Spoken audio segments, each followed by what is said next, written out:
Live once again, we are from East Coast to West Coast, Marcus. The Puckleheads back in action here. Maybe the saddest time of the year, but at the same time, a very exciting time of the year. The hockey season is over, Marcus.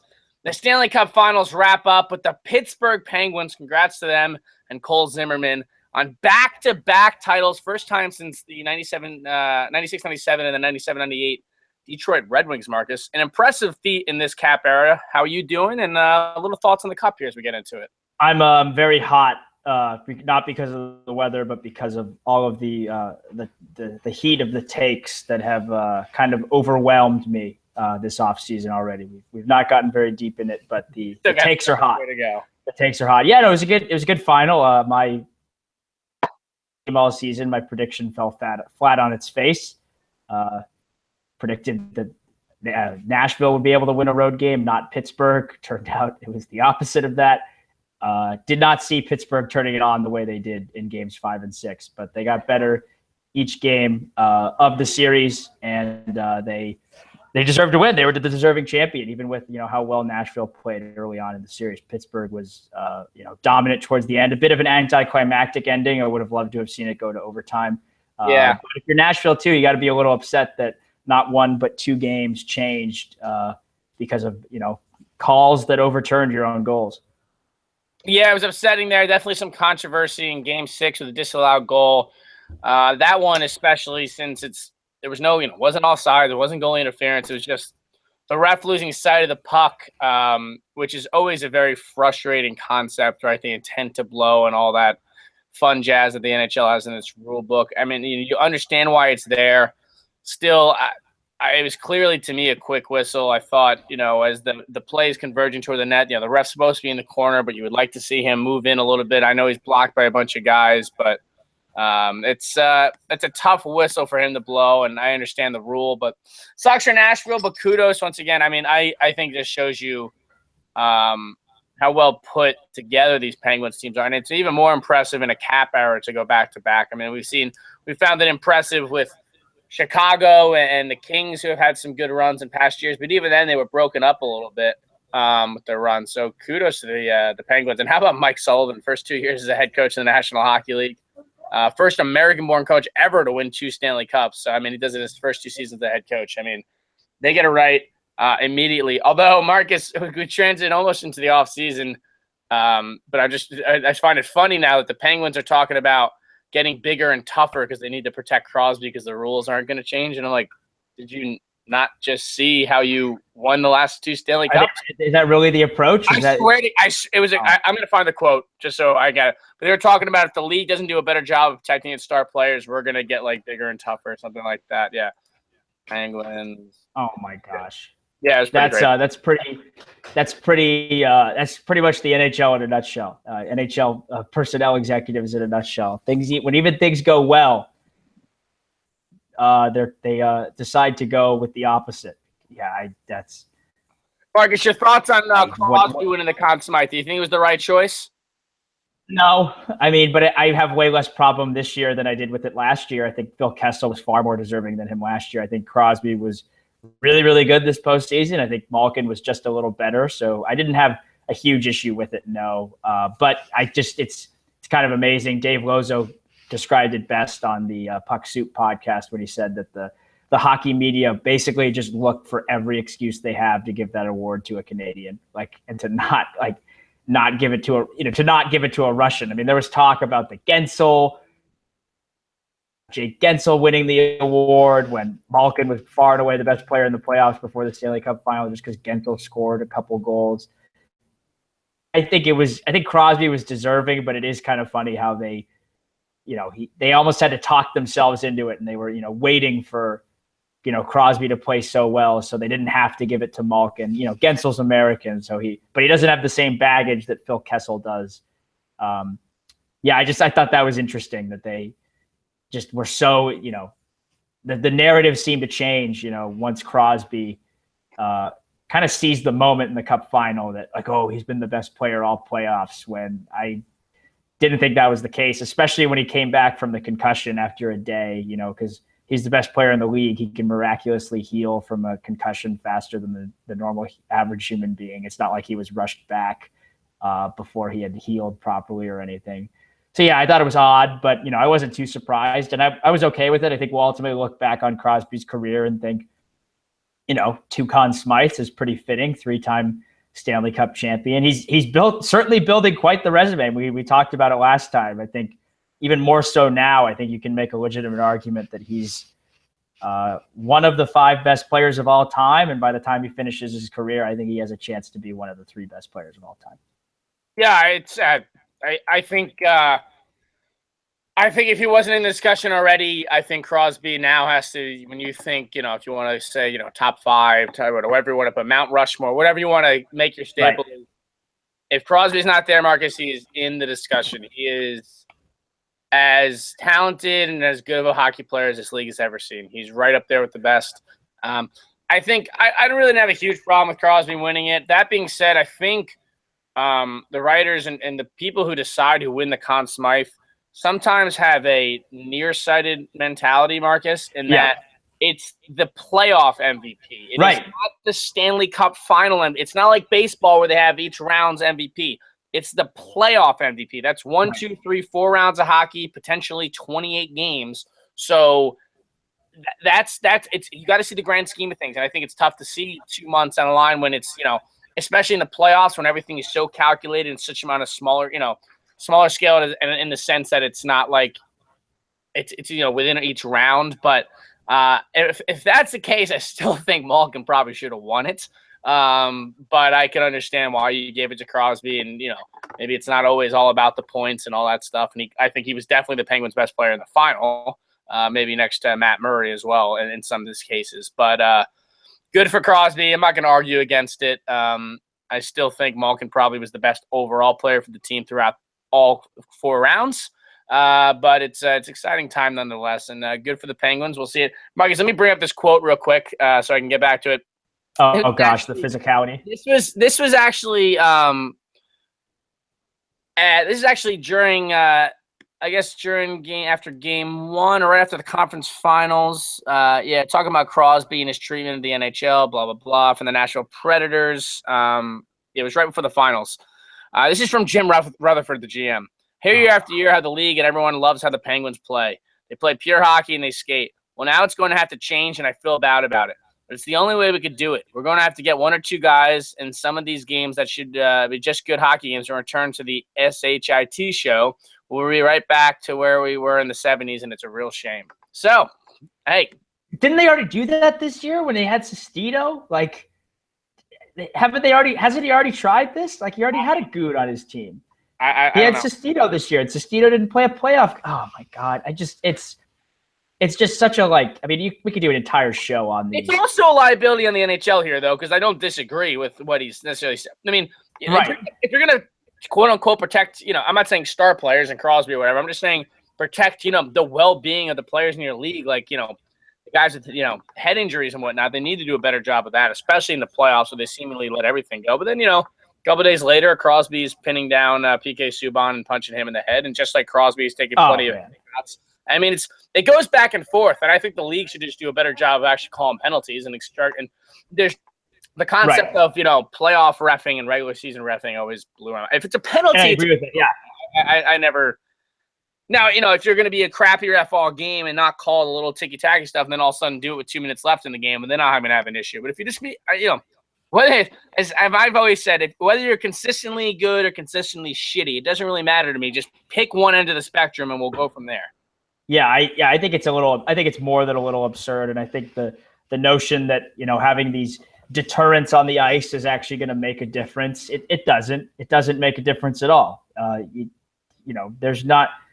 don't think there's no been proven link that there are more or less guys running each other because when a team has an enforcer or doesn't have an enforcer, the presence of a player like Tim Sestito doesn't prevent cheap shots. Changing the refereeing and improving the officiating absolutely does. To me, that's a much easier way and a safer way to improve this. Oh, I agree completely. And I think, it would take a little soul searching, and I think it would take the NHL to recognize that they've been doing something wrong, which I don't know if you've noticed this, Conall, but they move at the pace of the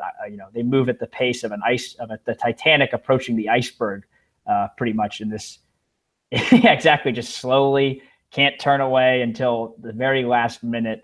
Yeah, it's dangerous when the officiating allows that to happen. And I really, Rutherford might say that, but I'm going to be shocked if in 2 weeks, day one, they've Chris signed. Neal. Yeah, they signed Chris Neal. Exactly. Glass of free agent too. Because Sullivan's probably not even going to play him. Like, the GM could say it, but I don't think that's going to lead to too much. There's certainly an interesting quote. It kind of fits with the Pittsburgh chip on their shoulder. That it doesn't matter that they're the best team in the league. There's still a conspiracy against them. Much like Rob Rossi wrote. Fan base I've ever seen to win a Stanley Cup. Yeah, I frankly, matter. This is a separate show, but the Warriors fan base after their title certainly rivals it in terms of chip on the shoulder. Yeah, I guess I'm not paying attention to it as much out there. I think that's the biggest. Those are, but they're the two of the most successful franchises in their respective sports, and they in the past, 5 years. Or yeah, exactly. So yeah, good for the Pens. I think they'll be back next year. I was actually looking at their cap situation. It's not as bad as I thought. They have a lot more space than I previously thought, but they've definitely got some tough decisions coming up. Nick Bonino's a free agent, wants to stay, and they'd want to keep him, but he could probably get a nice chunk of change. Maybe I should ask you after the expansion draft and free agency, but if let's say you had $100 to put down, you could take the Fields or the Penguins for the Eastern Conference Championship next year. Who would you take? That's tough. Well, maybe we save that for 2 weeks into free agency. Yeah, let's save that. I think I'd still take the Field. It looks like the hockey is tough, but based on some of these transactions, it looks like the Atlantic Division is kind of giving up, and that's a great segue to talk about some of these protection lists because good gravy. Some of these were bad, but I'm bringing up the Atlantic Division specifically. We should start with some of the trades that led into the expansion draft roster freeze on Saturday. Sure. Conall, what's Montreal thinking? Trading another puck-moving defenseman. We should probably talk about the Drouin trade first and how they gave up a puck-moving defenseman, and then they gave up another one, a former first-round pick in Nathan Bayou for a lowly third-round pick when the Sharks got a second and a third-round pick for a player who had played all of 54 NHL games in Mirko Mueller. What's going on? Let's start from the beginning. Let's start with the Drouin trade. What was your first reaction? What did you think about that for Montreal? Because I hated it for Montreal. You hate it I just, it doesn't really surprise me. Right. That's the thing. I think that's the thing. I could sit here and be like, oh my gosh, I can't believe they did that. But in reality, I probably can believe they did it because of who they're moving. Listen, they do get Jonathan Drouin, who we're both very high on in this show. Right. And that's going to help. And maybe now they move a Galchenyuk or I don't know who for another defenseman, but they just don't seem to get the process there. And it, I wish I could say I'm shocked. I'm not. I just really aren't. And I do like Drouin there. It's a decent contract for him. We were big Drouin fans. I was actually surprised Drouin, after all that, and then coming back to Tampa, was actually moved in the long run. But as far as Montreal's sake, that's the way they want to build their franchise. I don't really else know what to tell them other than they're going to need it. How long is it going to take for them to realize that a good puck moving skating defenseman is what you build your team around? We talk about the Penguins. There's no necessarily superstar defenseman, when Chris Letang is healthy, but he wasn't healthy for months. And they still won with that staff. And obviously they had a talented forward group, but that team was small. It was speedy on all aspects of the word. All right. And they covered it from head to toe, from a Trevor Daley to, as much as Ole Mata had a bad playoffs. At least the guy could skate and then move the puck on occasion. It's pretty remarkable with kind of a ragtag bunch of defensemen that the Penguins were able to do that. So as far as Montreal goes, to quote Christian Bale, he does not get it. It's plain and simple. They just keep making these trades that don't actually improve their team. Because I really like Jonathan Drouin. I think he's going to be a great player. But on the grand scheme of things, is that what your problem is? Yeah, I know. I think they could right. That's not what your problem is, right? And they could use more scoring certainly, but then you're going to get rid of Alex Galchenyuk after you acquire Drouin, as if you can only have one scoring winger, and then you might not keep Alex Radulov. I really, truly don't understand what they're doing. I think I don't know if they're doubling down on not wanting PK Subban type defensemen. I mean, we're coming up a year on maybe the craziest day in offseason NHL history with the Subban trade and the Stamkos signing. That was just about a year ago today, almost. I don't know the exact date, but we're slowly approaching that anniversary. But it's very confusing. It's just more and more evidence that Marc Bergevin doesn't actually know what he's doing. I wonder if getting Drouin is a way to placate the fan base and get a French-Canadian player, a Francophone star, and then you ship out Bayo. And I don't know what they're doing. As I tweeted, I watched Montreal last season, and my first thought was they needed less puck-moving defensemen, not more. So now they're getting rid of the ones that are in their organization too. And we don't know how good this defensive prospect's going to be, but trading a former first-round pick less than a year after you draft him, I know you got Drouin, but I think that's pretty poor asset management, and that's not a real recognition of the team's needs. But, who knows? Maybe they'll go out and sign Steve Ott to bring him back and have him play with Andrew Shaw. Yeah, it's one of those things also. Marcus, are you surprised that they made 2 trades within their division? A little bit. A little bit. But, I couldn't believe it was back-to-back trades in their own division. Sometimes NHL GMs are so weary of that, it seems. And you think they'd get a little more than because they were trading in the division. Exactly. Well, that's another thing. I figured at least for Boyle, okay, maybe a second and a third, or a third and a conditional fifth, or something a little bit more than that. They only got a third for Bayo. It's just remarkable. The guy had 28 points last year. They're just getting rid of it. I really don't understand what they're doing. And then there's talk, we're going to trade Galchenyuk for a defenseman. It's why didn't you just do that? And then not trade your other good defenseman. You could have Drouin there. I got to see what they do the rest of the offseason, but I think this is a pretty poorly managed team. And if some of these trades, as rumored, go down, I did not predict they would make the playoffs last year. I would have no problem picking against them this fall. Yeah, it wouldn't surprise me. We'll see what they do in the off season here, but interesting couple of trades, getting rid of Boileau, and then bringing in a Drouin in that trade for another decent defensive prospect. That's they basically gave away 2. I mean, you just gave up 2 defensemen for a good young forward. I mean, a legit guy. But as we talk about, the frustration there is that is not necessarily what the team needs to be addressing right now. And I think if you're a Canadiens fan, you have to be worried about where management thinks this team is going and how good they really think this team is, because delusion, Marcus, is a dangerous game to be playing, and you don't want to.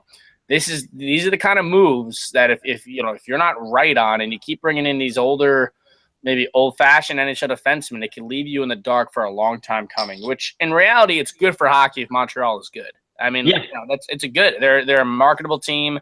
All those Stanley Cups. We'll see what they do in the long run here, Marcus. A couple other moves. The Drouin move obviously was the big one here. Mike Smith going to Arizona Coyotes. Oh, my God. Chad Johnson, defensive prospect Brendan Hickey in a conditional third. What a nightmare. 25% of the Smith contract is being retained. I'm going to double check on Cap Friendly real quick. He's bad. Marcus, the funny thing is that I tweeted at you because originally he was going to go to Carolina, I thought. That was the talk.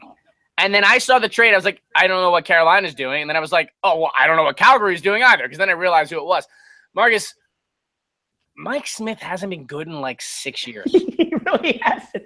Hasn't been good in he just plays well against the Pacific Division. I don't get it. I mean, Calgary, they go out and they sign Brian Elliott. I know he wasn't good last year, but maybe you give him a little bit more. I don't know. He played better in the second half, and maybe you could improve. He's not going to break the bank. You could sign him to a short-term deal, and then maybe you try and throw your money at Carey Price next summer when you have a lot of salary cap space. I don't get the move in the slightest. He's not a good goalie anymore. He's 35 years old. I know you're trying to have a bit of a stopgap here, but I mean, exactly. Maybe you go after Carey Price, and maybe you can convince him to come over there. I mean, there are other options here, Marcus, that could have been easily made. If that's the guy, there are other goalies you could freaking trade for. I mean, take advantage of the expansion market. Peter Mrazek's out there. Anthony Rant is out there. I'm sure Fleury might be already going to Vegas, but whatever. Let's say he's out there. I mean, take a run at Fleury. Come on, Jonathan Bernier. There's goalies you could trade for, and I don't get it. Mike Smith, why?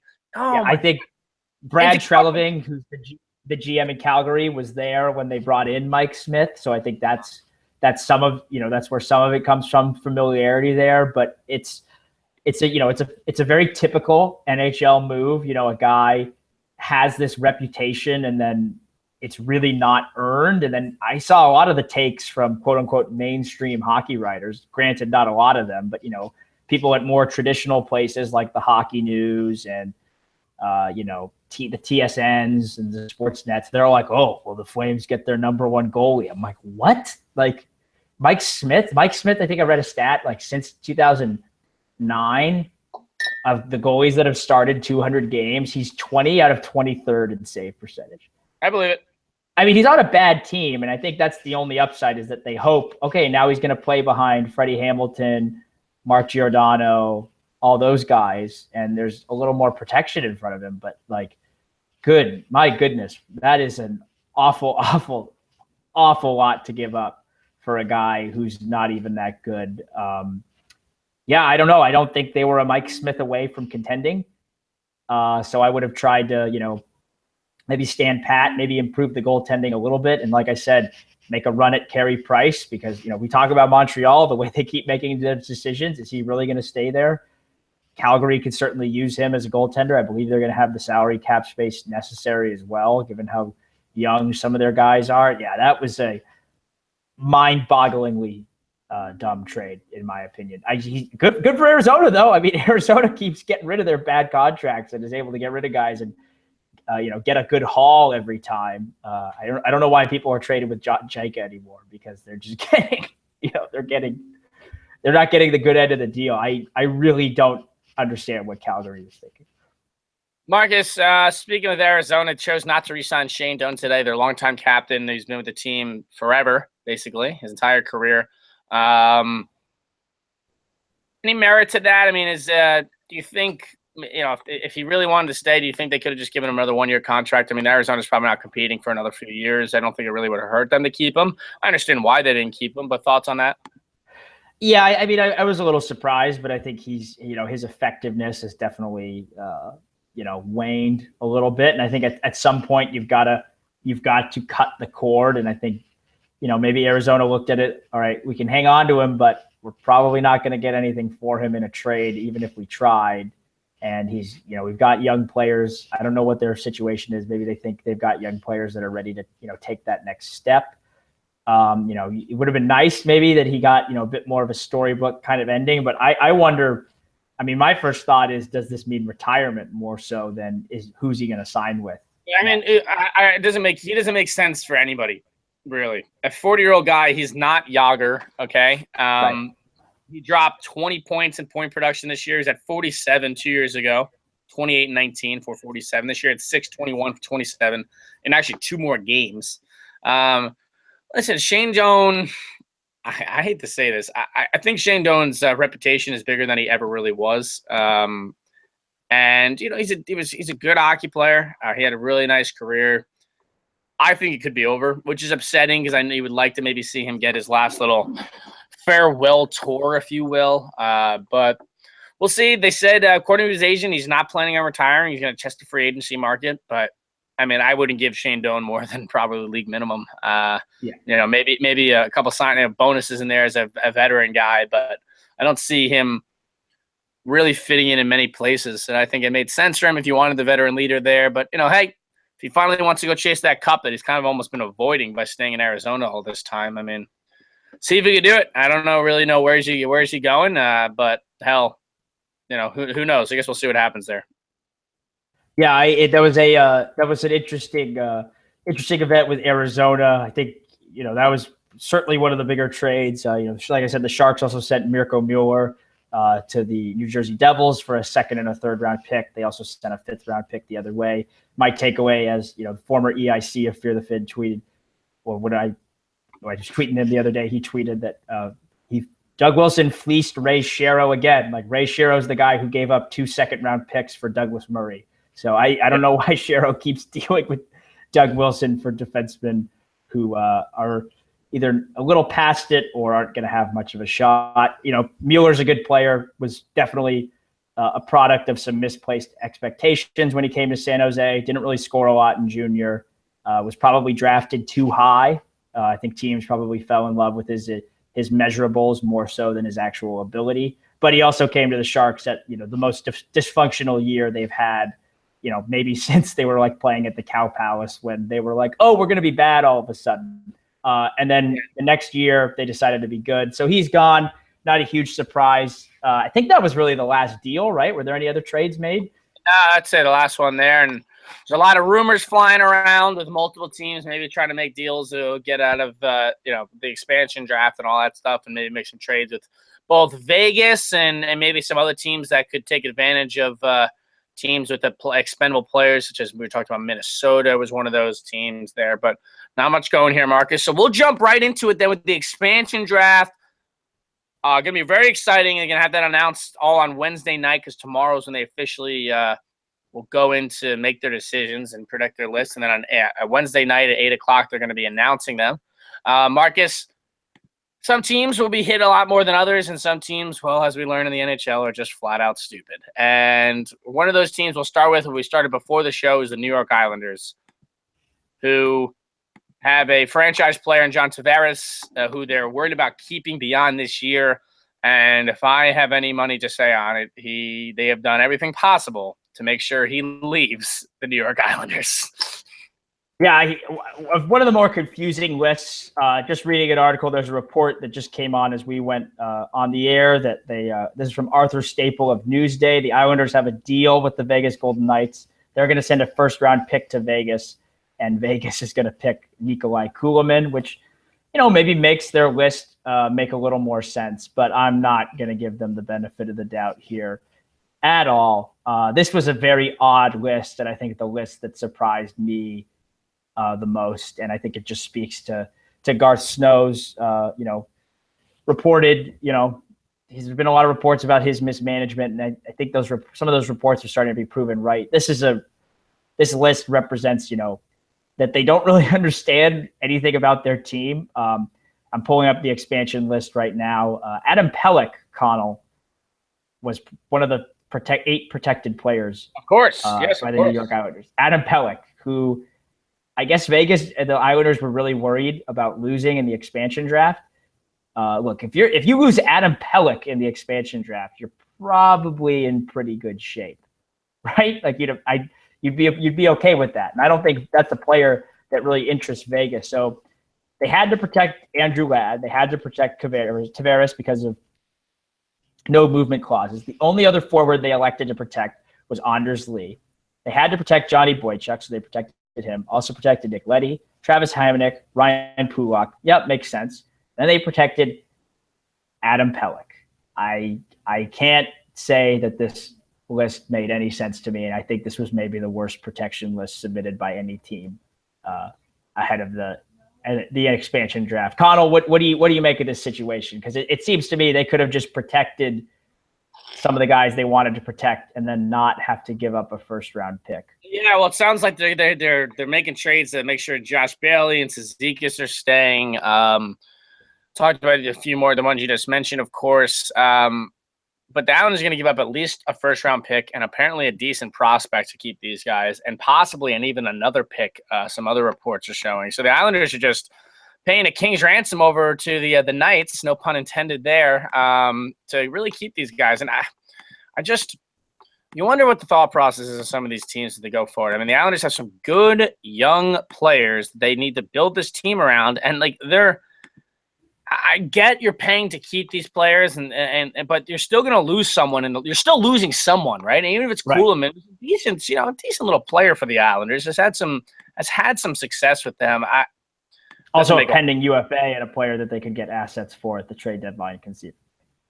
Oh yeah, 100%. I mean, and that's what I think Vegas seems their strategy could be, is getting a lot of UFAs. They can get more assets for as they continue to build this roster for the future.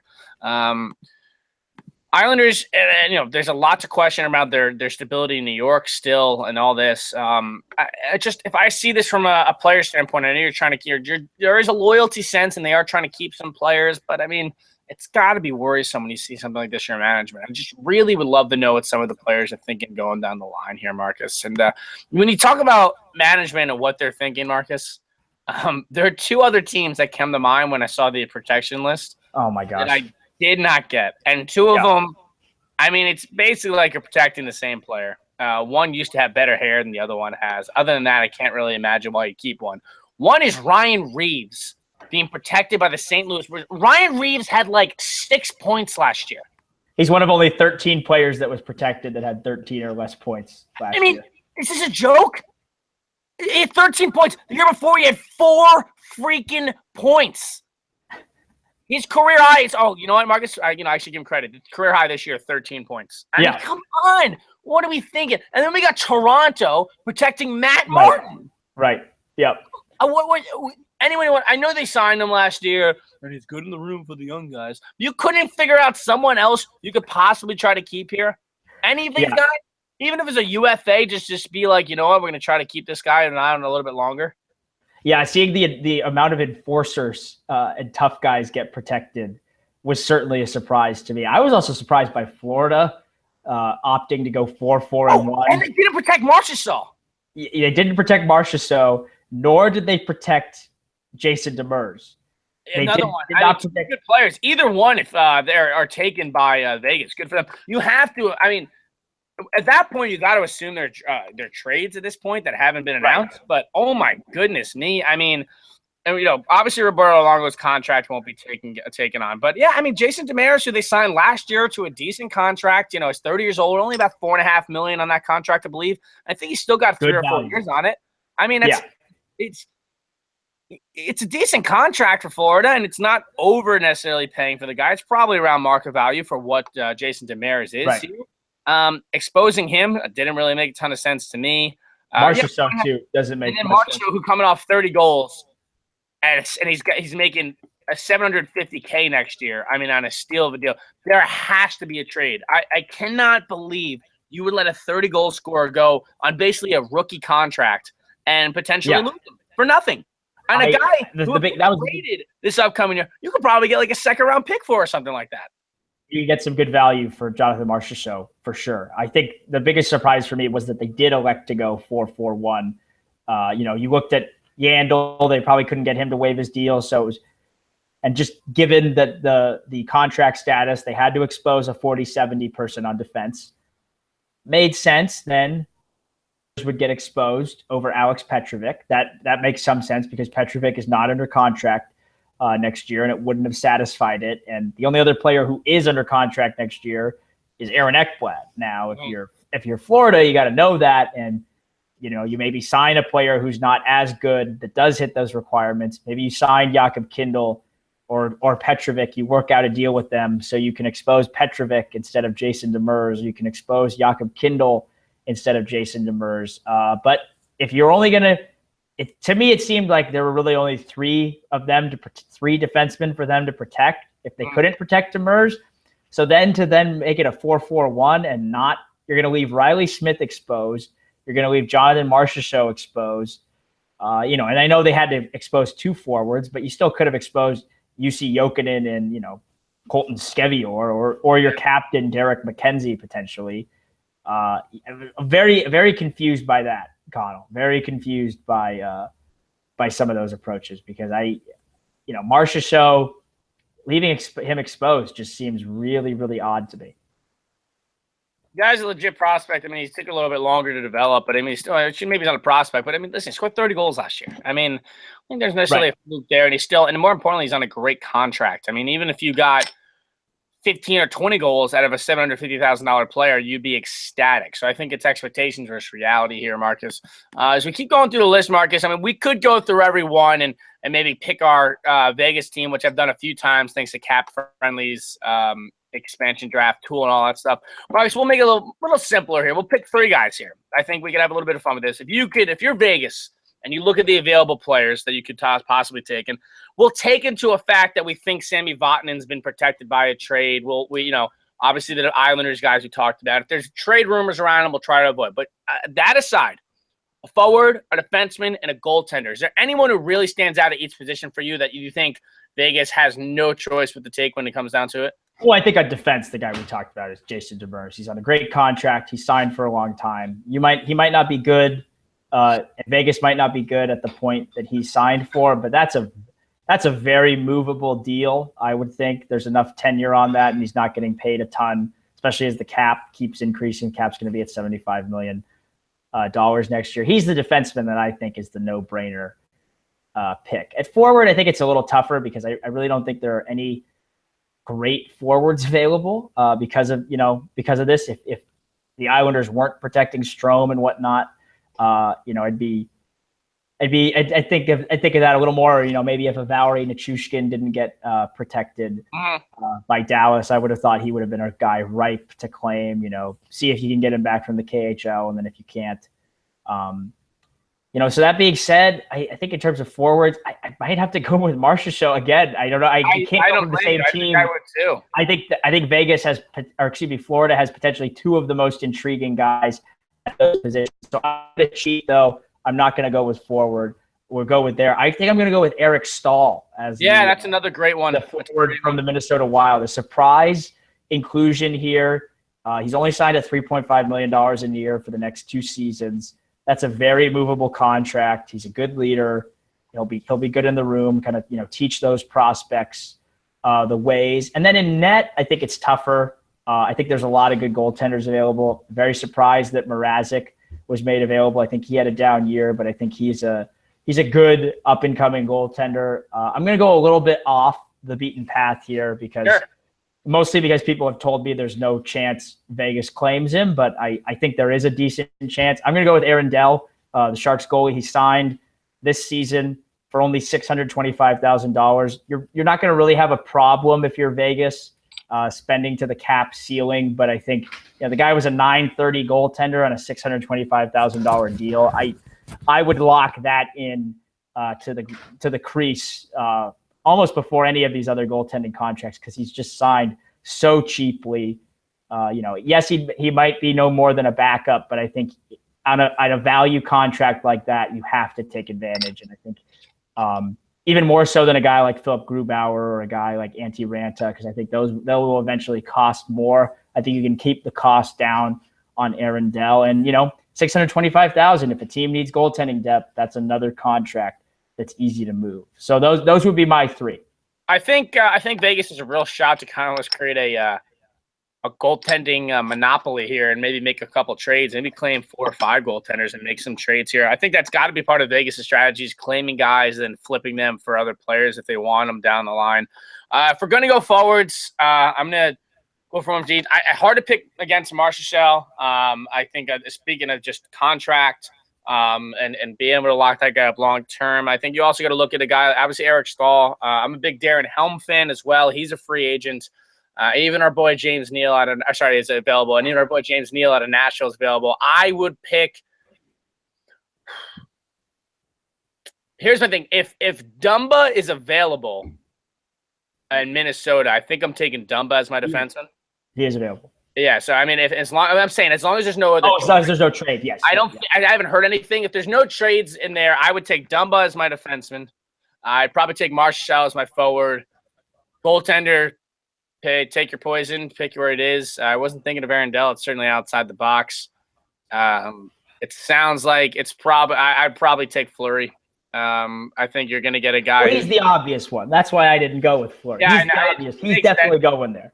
Either that, or I guess I would. I mean, I've seen him a decent amount. I mean, I would probably take Antti Ranta. I think Antti Ranta is actually a pretty good goalie. And I think it would really hurt the Rangers. I really wish they would have find a way to trade him. But I think those are the 3 guys you go with. If Dumba's available, I'm taking Dumba. And if Dumba's not available, I might even take Thomas Hickey out of the Islanders, who I think is a good player and has been itching to go out west for a while. Does not seem like Hickey is has the one same of the protected guys there as far as like trade. Hamonic is though. Hamonic was the one who wanted to go west, right? Oh, sorry, I'm thinking of Hamonic. Sorry, Hamonic is not protected as far as I'm concerned. Is he? He's protected. He is protected. Okay, sorry. So I do like Thomas double-check those. Yeah, they'll double check real quick. Yeah, Hamonic is protected. My bad. I misread that. I don't dislike Thomas Hickey, but if I could, I would still. Then I was thinking of Hamonic actually. So then I'd probably go Dumba out of Minnesota. I'd go Marshall, and I'd probably go Antti Ranta if I'm not picking Marc-Andre Fleury. I think is the obvious choice. I think unless there's a trade, Marchessault is pretty clearly the best forward. I think you got to take him. Another couple other guys, Marcus, I like. Obviously, Lee Stempniak just making his way around the NHL, trying to go for all 31 teams now. He's there. Absolutely going to get picked for Carolina. I think he's a great pick for them. I think that would make a lot of sense. Talk about Eric Stahl. I think that would also make sense for them. Get a nice center there.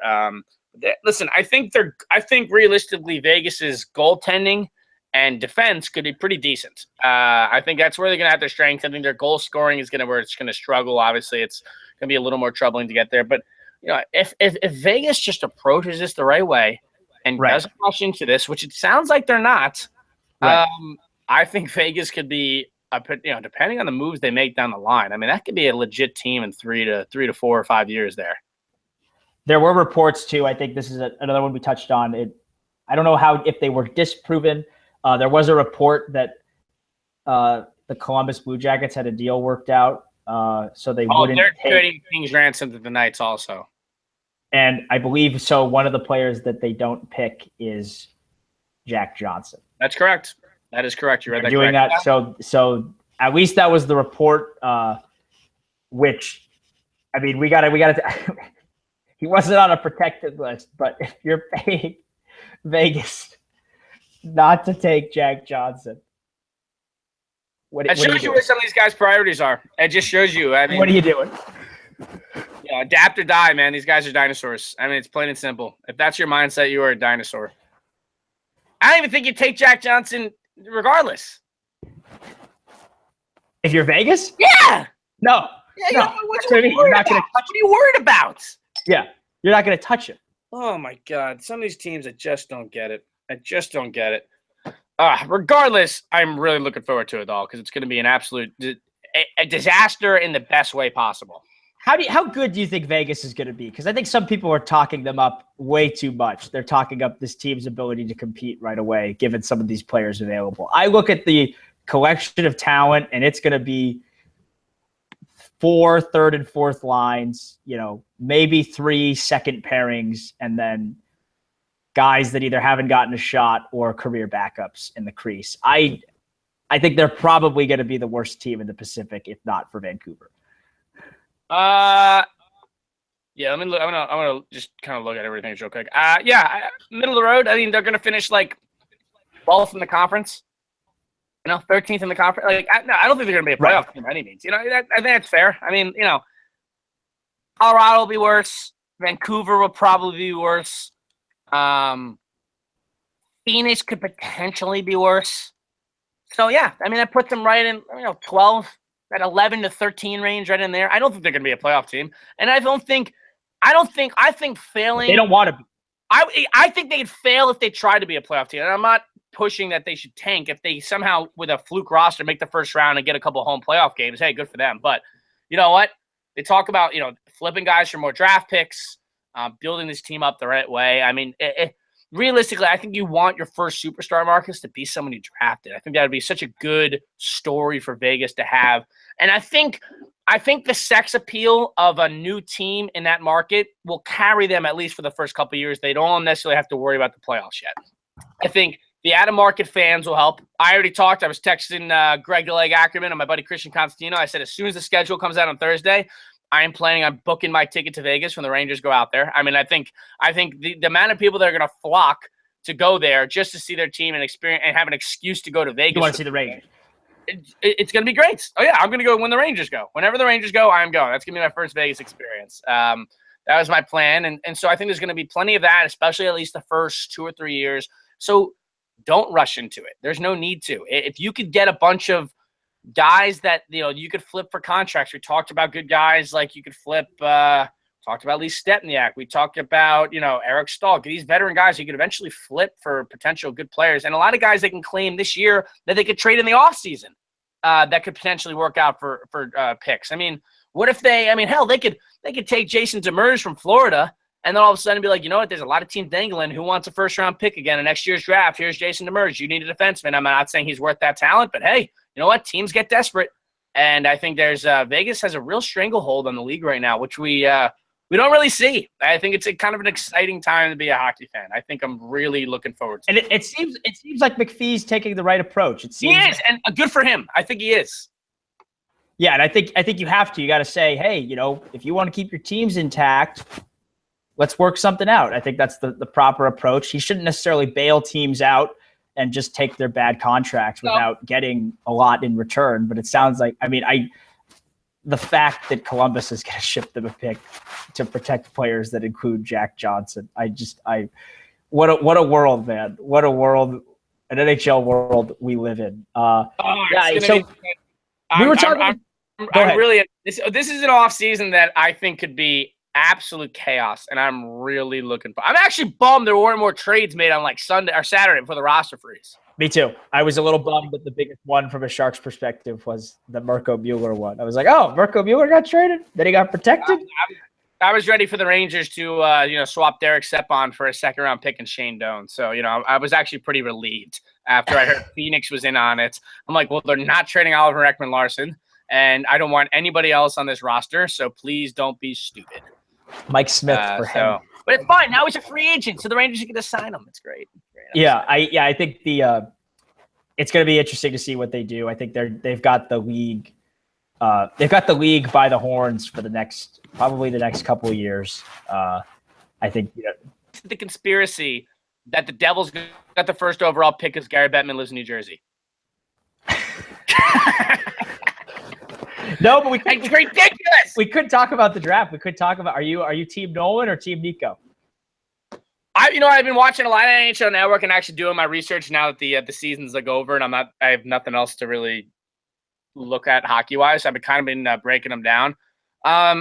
Different style players, Marcus. I don't know if you've looked a little bit. Nolan Patrick, your prototypical 6 foot. He's like 3 or 4. He's a big center. Can move the puck, has talent. Honestly, if you're looking at I've been watching some highlights and stuff. You're going to compare him to legit players. A younger Ryan Getzlaf, if you will, maybe a poor man's Joe Thornton. I know he doesn't have the speed, if you will. He's not a speedster, but he's so big and versatile. He seems like a very good two-way center as well. As far as Nico goes, a little bit more flash in his game. I believe he's technically still 17. He's a few months younger. It doesn't make a huge difference, but a little more flash in his game. He says his favorite player was Pavel Datsyuk. I actually saw EJ Radic breaking it down before, and he has a little bit of Pavel Datsyuk in him for sure. A little more pizzazz in his game, and I'm going to say that Patrick's going to be the first overall pick strictly because he's Canadian. Yeah, I think that's. I don't think they're going to make a switch. That's so messed up. No, I'm not going to sit here and tell you I'm an expert on either. I've been doing a little research on both. They both got nice hair. That's the important thing. I think they'd be happy with either guy. I haven't done a ton of draft research. I've been writing a little bit for Fear the Fin about guys that are maybe projected to kind of be in San Jose's range. Kyler Yamamoto is a guy I like a lot. He's like 5'9", but he's scored like. He was one of the leading scorers in the WHL. Yeah, I love junior stats for the record. Yeah. I love if you ever have something to pass your time, fans out there. Mario Lemieux. Just go and look up like old junior stats and like see the guys. There's guys who put up like 170 points and then put up like 3 in their first NHL season. It's like so funny how it adds up really in the long run. Yeah, it really is. I like Yamamoto a lot. I think he's going to slip because he's small. If he, there's so many people saying if he was bigger that he'd be a top 10 pick. Lock. Another guy I like that I did some research on, Klim Kostin. Yes. He's a Russian winger. Didn't play a lot this year because he was injured, but kind of bucks the Russian stereotypes because this guy was a 2-time team captain for Russia at his age group. So, you can't say leadership's not a problem. And he's actually said that he does not want to play in junior next year. He wants to play against men. And with men, he wants to learn more and test himself, which I think, if you're, it's Klim different Kostin, than someone said that he sounds like a Star Wars character. And that sounds like I was going to say like, yeah. Oh, I like that. Yeah. I think he's good. Adam Foote's son is in this draft. Yeah, he is. That makes Callum Foote. Yes, that makes me feel very old. Those are some of the standouts I think that have, I did a mock draft with TSN 1260. I believe they're in Edmonton. And we picked Callum Foote because he was available. He was like the best player available. So yeah, I think there's a lot of, I've been doing some research, and it doesn't really seem like it's as terrible of a draft as people have made it out to be. I think it's just going to be a draft where it might take some of these guys a little longer, and you don't have any clear day one NHLers. But in the end, it's so rare to have a day one NHLer outside of the top five anyway. Yeah. And exactly. We're spoiled coming off of Matthews, McDavid the previous 2 seasons, respectively. So I think, I'm excited to see what happens. I'm very excited to see the kind of trade activity that flows around the draft. I'd love it if a team, moved up for like the number 1 pick or something. That'd be nuts. I think Matt Swenson tweeted me. He thinks that they should trade the Devils should trade Schneider for number 2. They should trade him to Philly. Go 1-2 back-to-back. Yeah, go get Nico and Nolan. Yeah, that'd be pretty. I mean, that'd be a pretty interesting trade. And then maybe they could swap a draft pick for a prospect to go get a goalie for the year from Vegas, who might have a few from there. That's not bad. I like that. I like that thought process here. Well, folks, I hope you're enjoying it out there, and I hope you're ready for it. Once again, the expansion draft list. They will make their picks tomorrow. George McPhee and Vegas will. It'll be announced Wednesday night, 8 o'clock. I believe it's on the NHL Network is where they're hosting that show. And then the NHL draft, first round Friday night, Marcus, 2 through 7 on Saturday. So they kind of, a few years ago, they adapted that like the NFL style with the splitting in a few days. I kind of like that. I think it makes sense. I think it's all right. It'll be, it's going to be early on Saturday, so 10 a.m. At least early for me. For you, it'll be at 10 a.m. Eastern. It'll be 7 a.m. But you can wake up, have a cup of coffee, and maybe some bacon and eggs, and enjoy the NHL draft. And I believe that the draft will be on NBC Sports. Is that true? Okay, yeah, we'll double check. We'll tweet those out. Expansion and will both be on NBC. I hope we see some crazy stuff. I hope Vegas gets, we were talking about before the show, and I think it's a good place to end it. You were heading us in that direction. We were joking before the show. The over-under on first-round picks that the Vegas Golden Knights have over the next 2 seasons, I'm going to set it at 5.5. Do you take the over on first-round picks the Vegas Golden Knights get the next 2 seasons, or the under? I'm going over. If we're going 2 seasons, 5.5, I'm going to say they're going to wind up with like 6 or 7. I think I'm going to take the under. I think they've got 4 deals worked out, but I just cannot see them getting that many first-round picks. People panic, man. People panic. And I think it really shows just how much these NHL teams are overvaluing their own players, that they're willing to give up first. Who cares how not deep of a draft it is? If you're Vegas and you can get more than 5.5 first-round picks the next 2 years, you do it because you don't have a farm system. And if you have 6 first-round picks in your farm system, you're going to be pretty happy. It's like me running an NHL GM mode franchise when I wind up with 3 first-round picks in every draft. Speaking of which, shout out NHL EA Sports. Would you make the damn GM modes longer? I didn't even know it was going to end. I win the Stanley Cup with the Whalers, like my 6th and 8th year, 8 years there. Right. And then all of a sudden it ends. They're like, all right, your franchise is over. Like, really? Give me 50 I thought it'd years. give you like 25 seasons. I did 25 seasons. Okay. I wanted to go longer than that. I wasn't ready for it to end. Speaking of I think we got to – I do think that the true ending of the show, though, we've got to end it the same way we've ended the last 2. Because we've this was an off-season preview.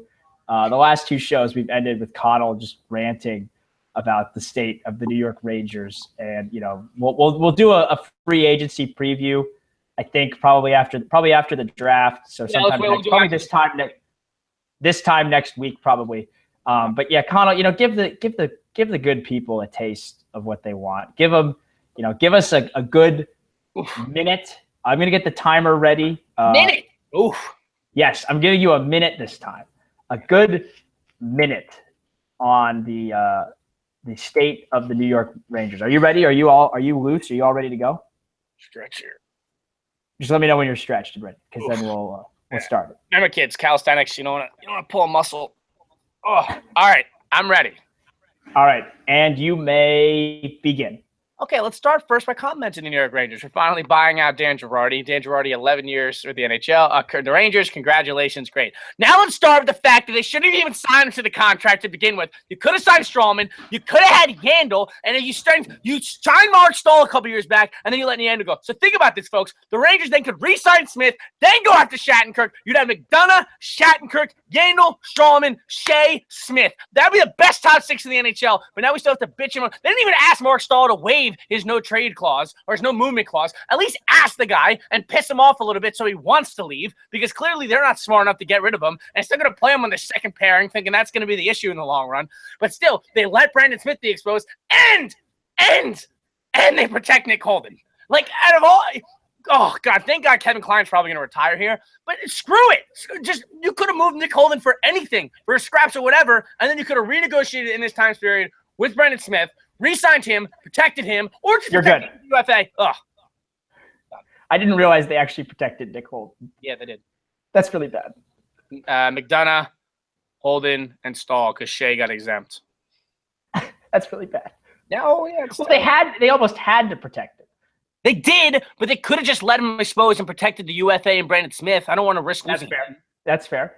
That's fair. And it would have given you more cap space too if Holden somehow got cleared. Well, I can't wait till you give us the full, post NHL draft, post expansion. We'll break down the Golden Knights next week. Preview some of the top free agents. It's gonna be a fun time, folks. And then of course Conall. I'm not gonna have a stopwatch for him next time. I'm just gonna let him go. The dog will be off the leash. I might pass out during the rant.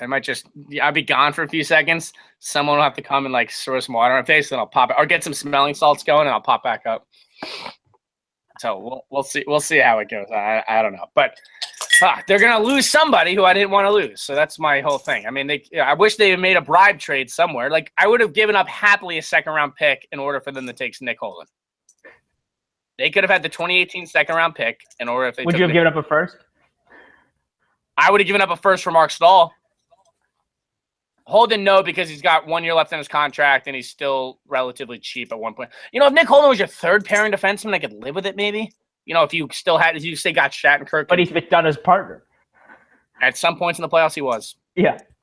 So think about that, folks. That wasn't even an exaggeration. That's not a joke. It's not a joke at all.